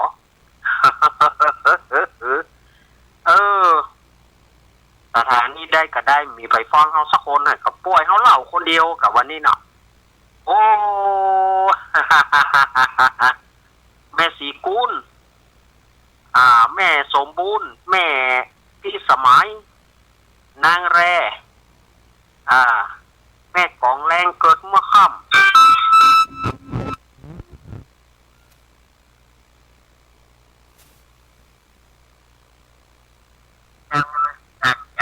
แม่อ้อยแม่อ้อยว่าจะได้แม่อ้อยแสดงความคิดเห็นว่าจะได้แม่กโลมาเปิดประโยชน์ตอนแรกนะครับพอจะเข้าใจก็เข้าใจเจ้า เข้าใจแม่อ้อยลองแสดงความคิดเห็นมาแล้วว่าเป็นจะได้แต่มันได้ยินตอนใต้ๆอย่างเงี้ยเข้ามันได้ยินไง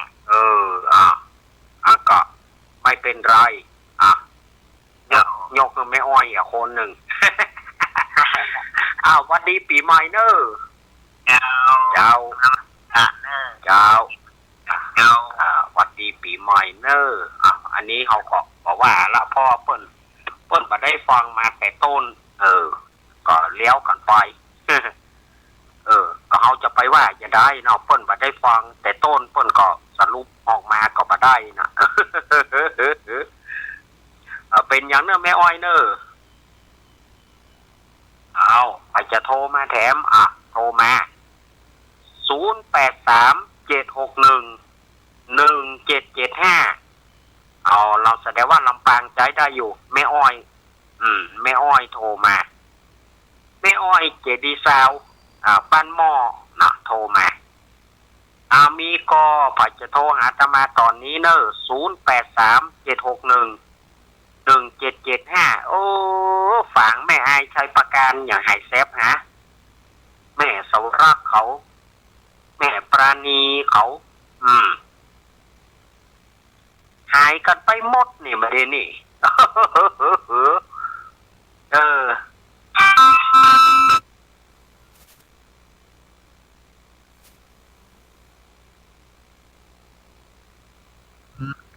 แม่ยัง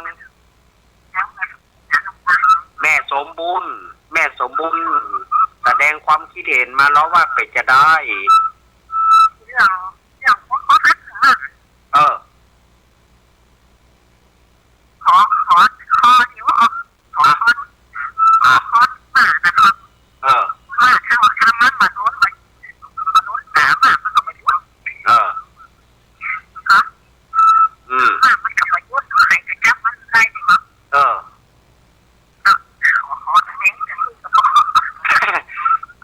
ก่อนยังอนุโลมมือ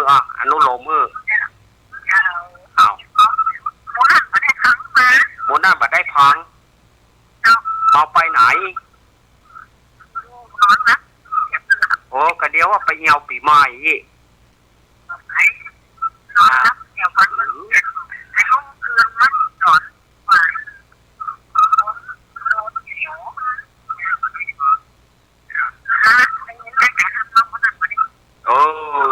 อนุโลมปฏิโลมเพื่อเนอะอนุโลมเพื่อเนอะโชคดีปีใหม่เนอะโชคดีปีใหม่เนอะเจ้าแม่สมบูรณ์อันนี้บ้านไร่ศิลาทองนี่ก็แถมท่านหนึ่งแม่สมบูรณ์นี่แถมท่านหนึ่งที่เปิ้นเรื่องเพลงนี่เปิ้นชำนาญเหมือนกันเนอะแม่สมบูรณ์เนาะโอ้ยอมรับแท้ๆเหมือนกันนะมีอยู่ก็ไปจะโทรมา0837611775โทรมาเนอะลำปางเนอะวันนี้ลำปางคลองละ ลำปางนี่มาแต่แล้วนะแม่พี่สมัยวิไรศักดิ์ไปไหนจ้าแม่พี่สมัยนางแลนี่ไปทางใดหาไอ้พงปลาสร้างเอารถตู้ไปเยี่ยวปีใหม่หน่อยแม่พรปลาเศร้ายายพร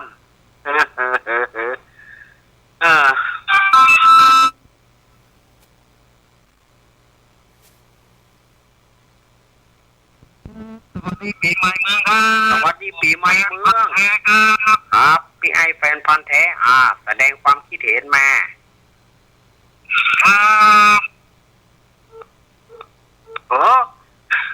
หลุดเนอะครับตืด อย่างใดแด่ ไอแฟนพันธุ์แท้นี่นะสวัสดีครับว่ะตืดว่ะแฟนพันธุ์แท้โอ้เปิ้นนี่นะเปิ้นไปถึงเนอะถ้างานวัดไฟหินมีเปิ้นไปถึงเนอะลางานวัดไฟหินมีนี่เปิ้นถึงบอกว่าไม่ย่อท้อไปจนได้อีหรอให้แฟนพันธุ์แท้นี่นะไปจนได้อีหรอแม่ก แม่กรไปพิจิตรกลับมาหรือยังแม่กร แม่กรกลับมาหรือยังแม่พรป่าเศร้าเนอะแม่อารีต้นเปาแม่บูนพี่ตองศรีจันตูนเอาทีมงานธรรมะคลายเครียดของเฮาพ่องฝางแม่อายชัยประการพ่องนะเอาผ่าจะโทรมาแถมโทรมาเนอะ0837611775มีกอหา วันนี้แสดงว่าเอาเล่าไปนี่ก็ยังประถึงใจของสถาญาติโยมเตื้อเพราะว่าส่วนมากเปิ้นบ่ได้ฟังครับถ้าเปิ้นได้ฟังเปิ้นถึงจะตีความหมายออกแล้วเปิ้นจะแสดงความคิดเห็นออกมาพอแม่อ้อยเปิ้นก็บอกว่าได้ฟังน้อยเดียวเอาอนุโลมไปแม่สมบูรณ์ก็บอกว่าแม่ฟังได้น้อยเดียวเอาข้อเดียวก็ยังดีก็ได้ข้อหนึ่ง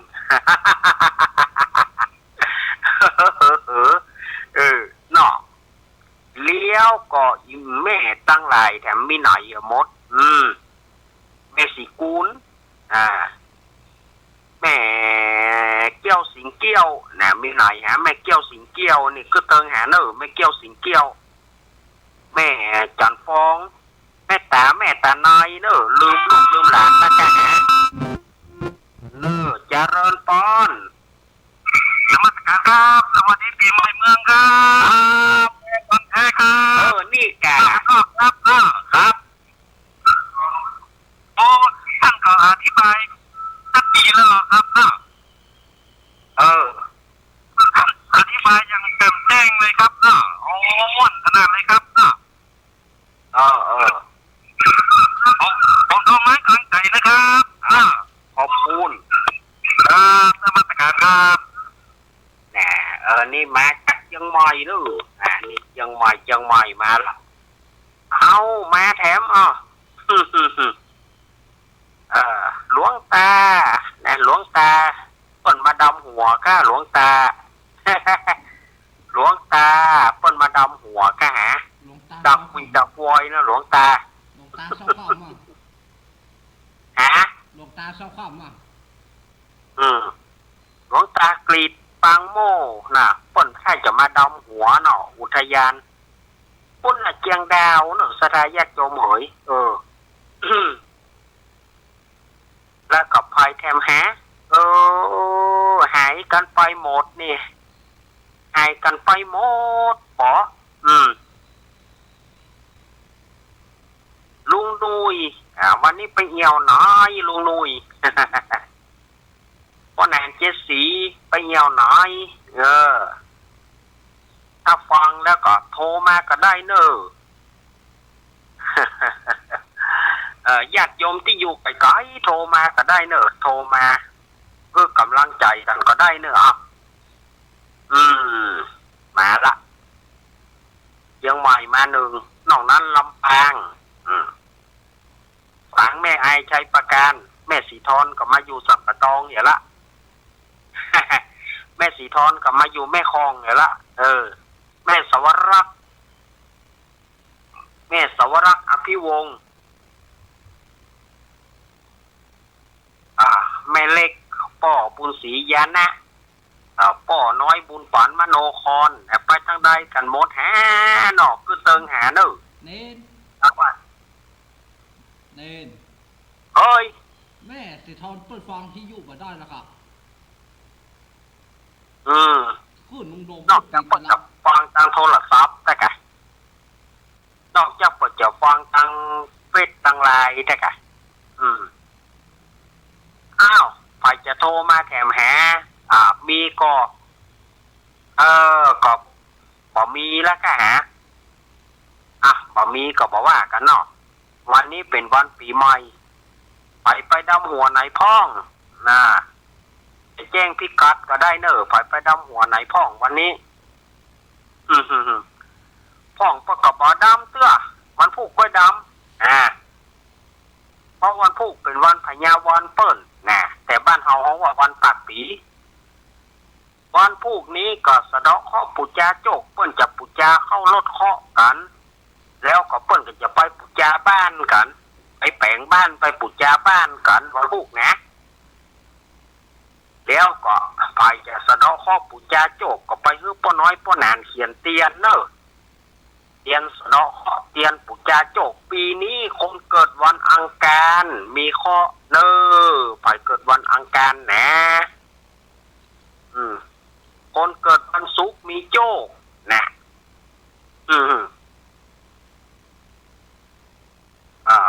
นางสังขารชื่อว่านางตุงสะวันนั้นอาตมาว่ามือขวากำค้อนเล็กอันนี้มันก็แถมตำราหนึ่งนะแต่ตำราแถมตำราหนึ่งบอกว่ามือขวาถือกำปืนมือซ้ายกำมุยเนาะ โหดนะโหดก่อนนางสังขารโหดก่อนมือขวากำปืนมือซ้ายกำมุยป่ะจะเล่นบ่ปานไผ่แล้วบ่แล่งไปทางขวาก็โดนปืนแล่งไปทางซ้ายก็โดนมุย โอ้โหดไปหน่อยแน่นอนโหดไปหน่อยบ่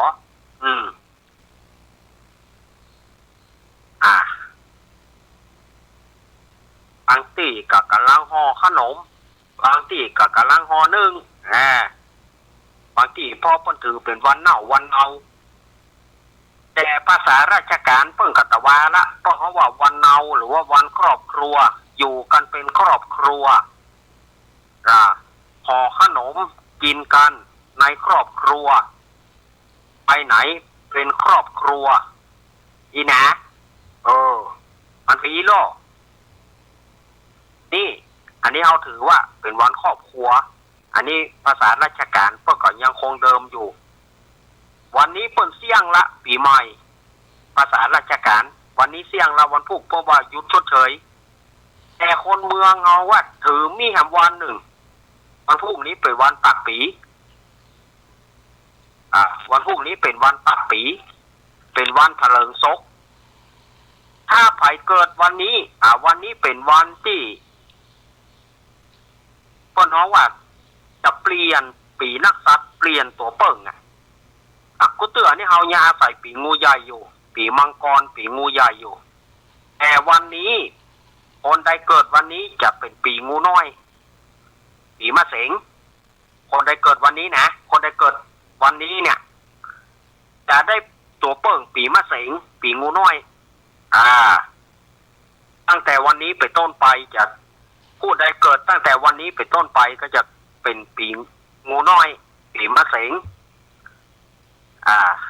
ว่าก็ยังเป็นปีงูใหญ่อยู่เนี่ยสถาญาติโยมว่าอันนี้ปีนักษัตริย์มันเปลี่ยนแล้ววันพุธนี้เป็นวันเถลิงศกเป็นวันปากปีเพราะว่าถ้าอู้ตามภาษาไทยเดิมก็คือเป็นวันต้อนรับปีใหม่ปีใหม่มาแท้ๆล่ะวันปากปีเปิ้นก็จะมีการปูจาเข้ารถเคาะปูจาบ้านกันปูจาเตียนกัน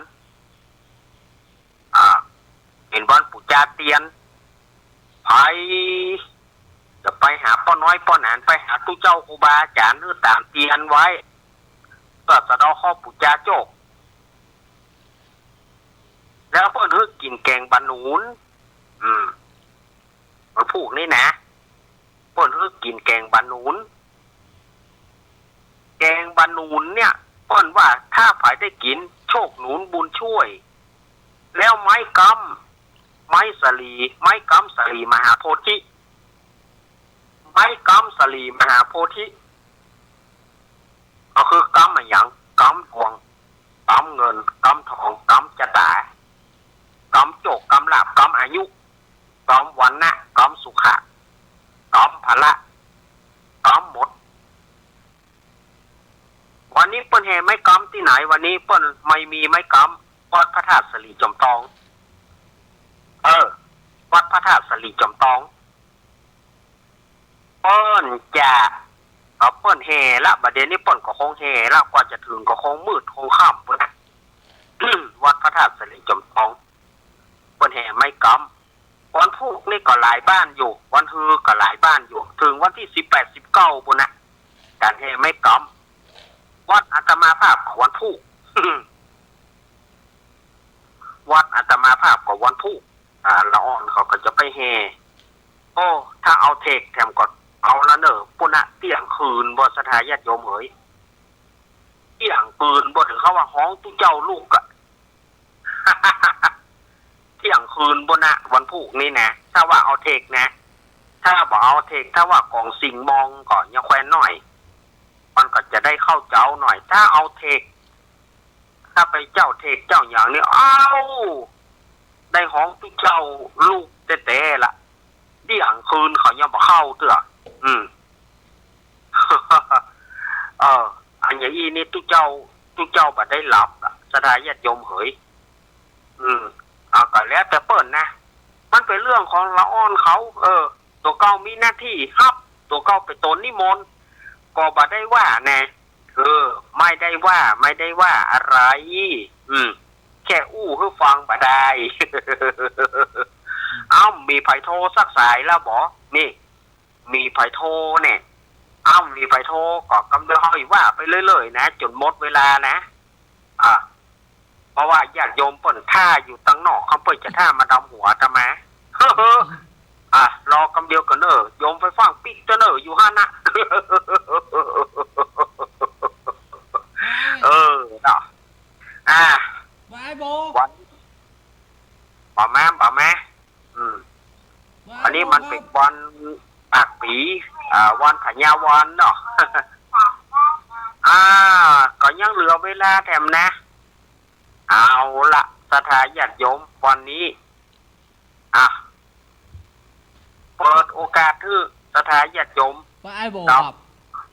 บ่แม่ในการดำหัวดำเก้านี่สถานญาติโยมคือจารีตที่ทอยว่าดำหัวดำเก้าแต่สมัยบัดเดียวนี่มันง่ายไปไหนตุลุงนวลครับว่าเมื่อกำเสมียงไม่ได้ครับวันพุธแต่สถานญาติโยมบางพ่องเปิ้นก็บอกไปจูตี้บางพ่องเปิ้นก็ไปจูวัดดำหัวกันที่วัดอย่างวันนี้ก็เปิ้นสลงน้ำตัวก็ถ้าซ้ำมาสลงน้ำก็ซ้ำมาสลงน้ำเมื่อเจ้าสถานญาติโยมก็เลยหนาวไป ก็เลยหนาวก็ถ้าเขาสลงน้ำตู้พระวันนี้นะถึงพระเจ้าพระธาตุเจดีย์ไม้สลีมหาโพธิวันพุธเปิดกระจักกำเปิดกระจักแห่ไม้กำสลีมหาโพธิวันพุธนี่ก็มีวันนี้ก็มีหลายที่นะที่เปิดแห่วันนี้อย่างวัดพระธาตุสลีจอมทองแล้วก็หลายวัดหลายวะเปิดก็แห่ไม้กำเปิดกระจักการไม้กำสลีมหาโพธิก็เอาบอกว่ากันเนาะเอาบอกมีไผโทรแต้มบอกมีไผโทรเขาจะปิดนะมีไผโทรเขาจะปิดเครื่องเนอะเอาละพ่อมีไผโทรลูกยังใหม่กับแม่อย่าสายเดียวนอกนั้นลำปางวันนี้ก็น้อยวันนี้นะน้อยวันนี้ก็ไปเนี่ยได้มันมาตะอ่านเนาะไปเอวปลากับลูกบีมอดแกต้อพูดปลาไปเอี่ยวนะเอี่ยวน้ำตกแกน้ำตกวัดศรีราชานน้ำตกแม่กลางน้ำตกแม่ยะสิริภูมิเนาะถ้าตั้งสายจำตองยังใหม่ก็น้ำตกห้วยแก้วน้ำตกแม่สาเนี่ยน้ำตกวังบัวบานเนาะ ก็มันมีหลายที่นะ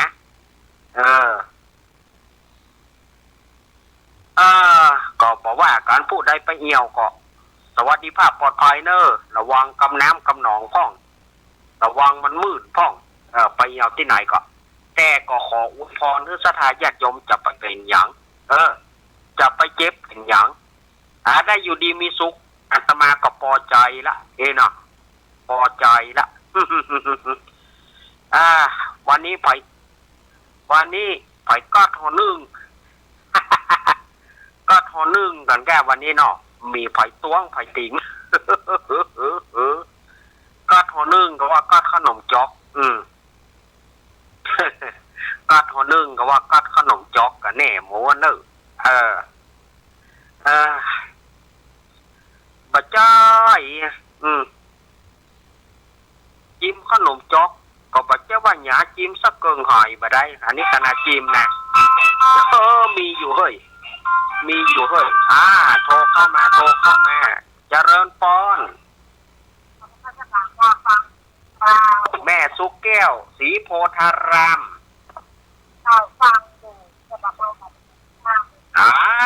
ย้อมบ่าโทรมาบอกว่าเปิดโอกาสให้เหลียวลองถ้าฟังแต่ลองแสดงความคิดเห็นมาว่าแม่ว่าอย่างไรตะกี้เนื้อความของเรื่องตะกี้แม่พอจะเล่าได้สักหน่อยก่อนกำลังลงรถมาแล้วแม่มาเปิดฟังเอาแถมฟังลงรถมาเนี่ยแม่ไปไหนละปูนนักยาข้าวเสียวลูกไปละปูนนั่งมันเกิดละปูนว่าวัดต้นเกี้ยวโอ้วัดต้นเกี้ยวพวกก่อนโอ้ไปปูนก่อนเนาะหมูตุ๋นลำไยเทียงยองอ่ะลูกแม่ไปปูนก่อนนี้แม่ไปในเมืองพวกก่อนลูกมาเป็นยังอนุโลมเฮ้กับลงรถมาเนี่ยแต่มันเที่ยวลูกเดินรถไปด้วยนะบ้านแม่นี่ต้องเล่นน้ำหมดเลยลงใจจะไม่ละปูนจะมาเลยโดนน้ำแน่เนาะเล่นน้ำเล่นน้ำบ้านแม่เขาท่อเป็นกำลังใจแม่เนอะกำลังใจครับครับแม่สุกแก้วคำอ้วนศรีโพธารามอำเภอสารปีเปิ้นบ่มาพดบ้านเฮาซะเตื้อแน่เนาะเปิ้นก็ไปตึกละปูนนะเพราะมันใกล้หรอกจากสารปีก็เข้าละปูนเข้าในตัวเวียงตัวเมืองนะแต่ว่าถ้ามาสายบ้านอาตมานี่ต้องมาสายศพทาเพื่อนเนอะสายศพทาหรือบ้านก็มาสายตะลี่เนอะถ้ามาสายศพทาถามเปิ้นมาสายศพทามาเข้าเวียงหนองล่องก็ถ้าว่าเขาบ่เข้าใจก็มาทางตะลี่ไปเนอะออกทางสารปีก็เข้ามาปากทางตะลี่ไปก็ได้เนาะอันนี้ก็เป็นยังอนุโลมปฏิโลม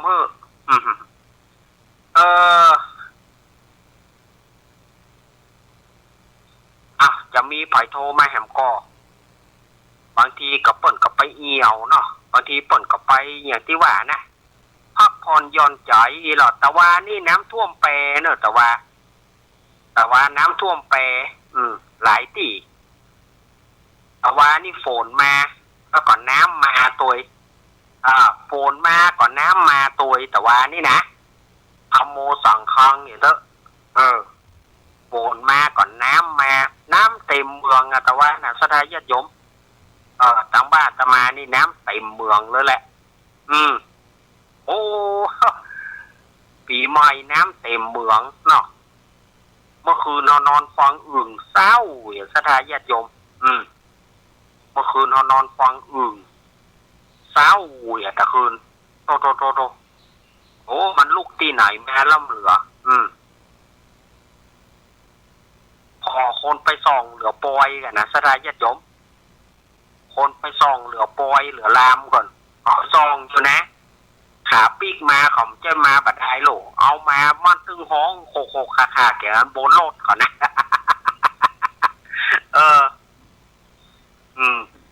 ถามเขาว่าต้องอย่างเนี่ยจะไปปากเขาว่าจะไปปากเขาว่าเขาว่าไปปากแต่ได้ว่าเขาอู้ละจะไปปากคือเขา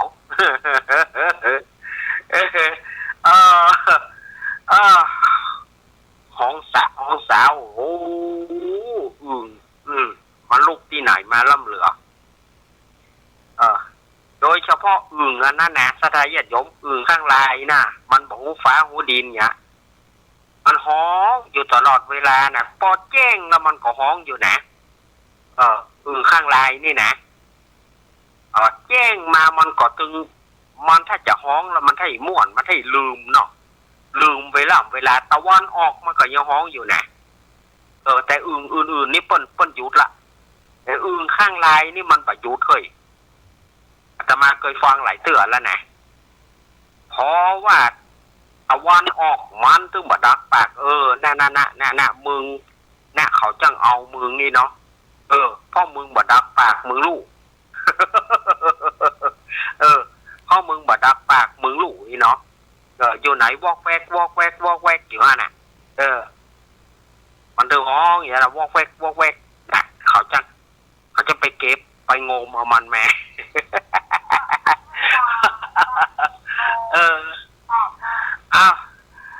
บ่มีไผแล้วบอกเวลา50 นาทีบอกเวลาแม่นอะไรกะแต่อาตมาจะออกที่16 นาฬิกา 55 นาทีอาตมาจะออกแล้วนะก็เหลือเวลากี่นาทีแล้วเนาะปีใหม่ปีหวานพุทธศักราช 2568 ปีใหม่เมืองแต่ก่อนก็เคยเป็นปีใหม่ไทยนั่นนะ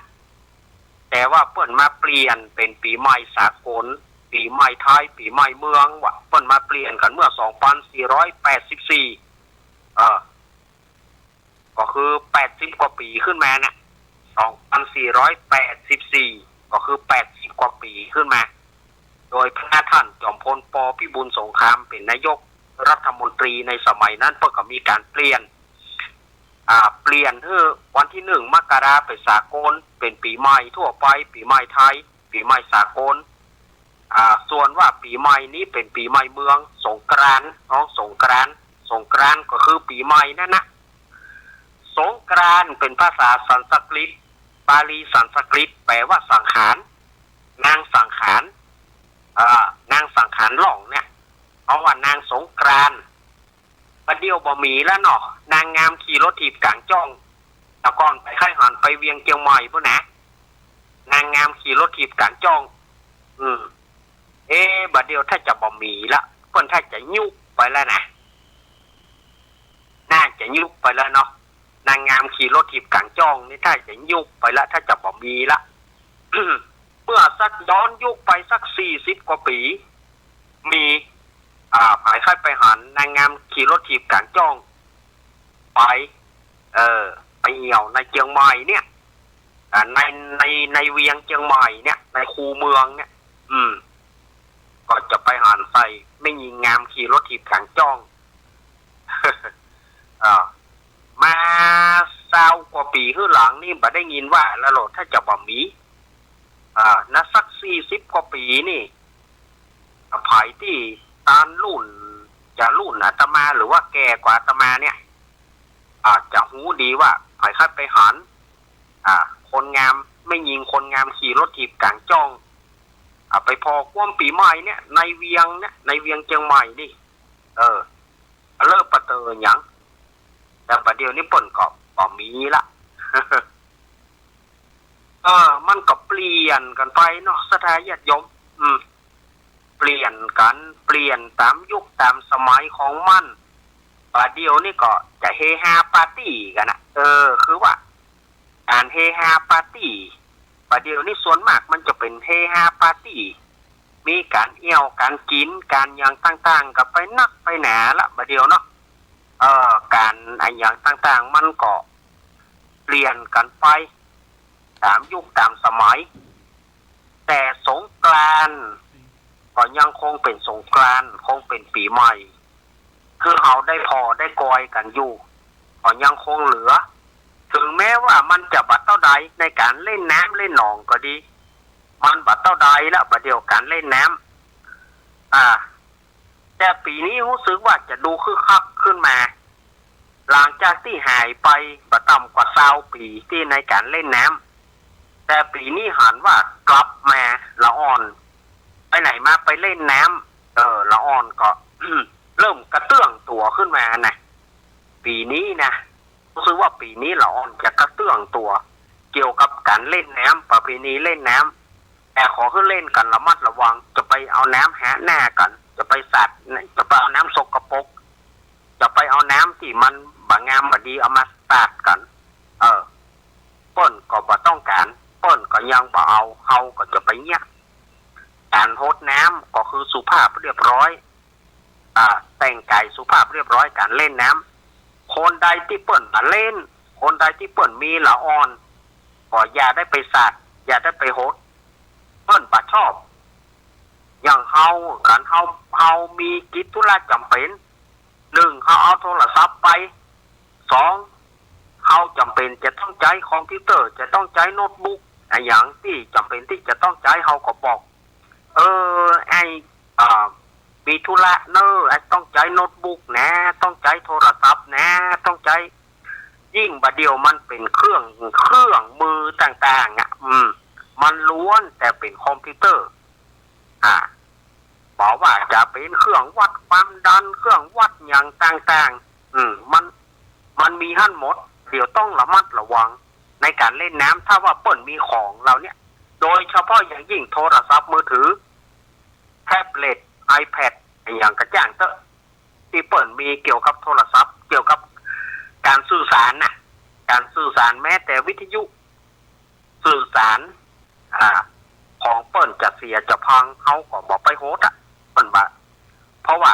ของเปิ้นก็ต้องการใช้เขาก็ยังต้องการใช้เปิ้นก็ต้องการใช้ก็บ่ต้องไปโฮสเปิ้นคนไหนที่บ่มีอย่างเขาก็ก้อยโฮสแต่ก็ต้องที่เปิ้นเต็มใจก่อนถ้าเปิ้นบ่เต็มใจเขาก็บ่โฮสมันเป็นอย่างอี้มันเป็นอย่างอี้อันใดที่เปิ้นชอบเฮาก็ค่อยเล่นอันไหนคนที่เปิ้นบ่ชอบมันถึงมีสถานญาติโยมคนที่เปิ้นบ่ชอบเล่นนะเผลอจะโดนกำด่าเผลอจะโดนกำแจ้งหัวเอาล่ะสถานญาติโยมอาตมาก็ได้ใจนี่ใจเวลา